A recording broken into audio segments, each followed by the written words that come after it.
근데 남성분들은 쌍꺼풀을 만드는 걸 원하지 않는 분이 되게 많아요. 인상 변화를 좀 작게 하고 싶어 하시는 분에서 눈썹 및 거상이 자연스럽죠. 이분도 한 6개월 정도 지난 분이고, 그러니까 눈 뜨는 게 굉장히 편해지죠. 이런 경우는 대부분 여기 사진은 눈만 나와 있지만 이마의 주름도 좀 많이 완화돼요. 그러니까 이제 처진 피부 때문에 눈썹을 이렇게 많이 들어서 뜨게 되면 이마의 주름이 잡힐 텐데, 처진 피부가 제거됐으니까 눈썹을 많이 위로 끌어당길 필요가 없잖아요.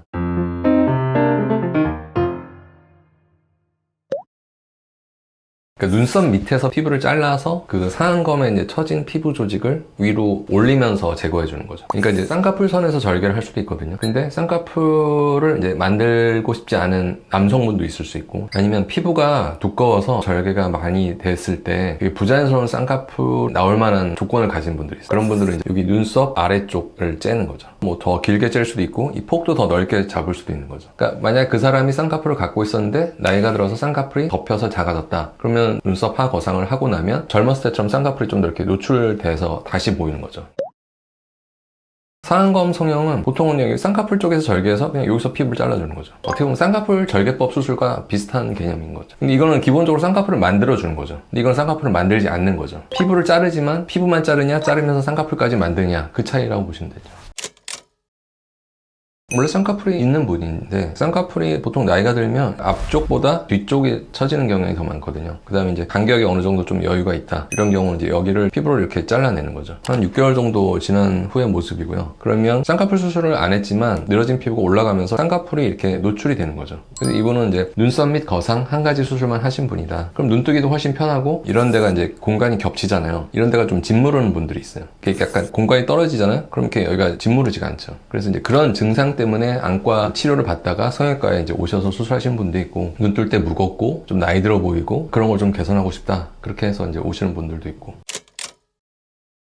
두 번째 케이스는 남자분이고, 근데 남성분들은 쌍꺼풀을 만드는 걸 원하지 않는 분이 되게 많아요. 인상 변화를 좀 작게 하고 싶어 하시는 분에서 눈썹 및 거상이 자연스럽죠. 이분 보면 피부가 처져서 눈동자를 많이 이렇게 덮고 가리고 있잖아요. 여기 이제 절개해서 좀 잘라준 거거든요. 이분도 한 6개월 정도 지난 분이고, 그러니까 눈 뜨는 게 굉장히 편해지죠. 이런 경우는 대부분 여기 사진은 눈만 나와 있지만 이마의 주름도 좀 많이 완화돼요. 그러니까 이제 처진 피부 때문에 눈썹을 이렇게 많이 들어서 뜨게 되면 이마의 주름이 잡힐 텐데, 처진 피부가 제거됐으니까 눈썹을 많이 위로 끌어당길 필요가 없잖아요. 어떻게 보면 젊었을 때 모습이 약간 이런 모습이었겠죠.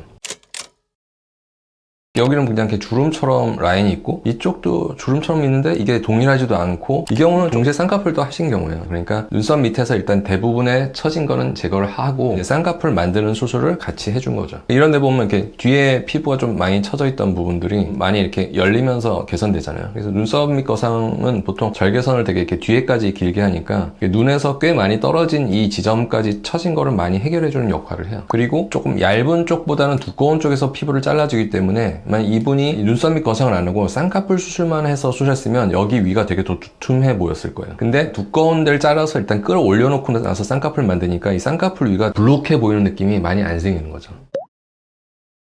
어떻게 보면 너무 심플해요. 여유분의 그 피부 조직을 잘라내고 꼬매주면 되거든요. 그래서 사실 뭐 1시간 정도 걸리고, 보통 이제 눈 성형할 때 수영 마취를 같이도 많이 하고 국소 마취만 하는 경우도 있는데, 수영 마취를 하는 경우라도 수술 시간 내내 계속 진행하진 않고요. 조금 깨서 진행하는 방식으로 하고, 주사할 때는 좀 따끔하지만 주사가 되고 나서 좀 기다리면 감각은 안 느껴지니까. 만약에 이제 수술 부위까지 씻는다라고 가정하면 보통 수술하고 나서 한 6일째나 7일째 이후에 실밥을 제거하거든요. 그러면 그 이후부터 씻으라고 말씀드리죠. 어떤 분은 오히려 쌍꺼풀을 만들면서 하는 게 더 좋을 수도 있고, 어떤 분은 딱 눈썹 및 거상만 했을 때 더 자연스럽고 좋은 결과가 나올 수 있고, 어떨 때는 그 두 가지 수술을 복합적으로 쓰는 게 더 좋은 경우도 있기 때문에, 본인의 이제 케이스가 좀 어떤 부류에 해당되는지 그거를 이제 상담하면서 한번 체크를 해보실 필요가 있고요.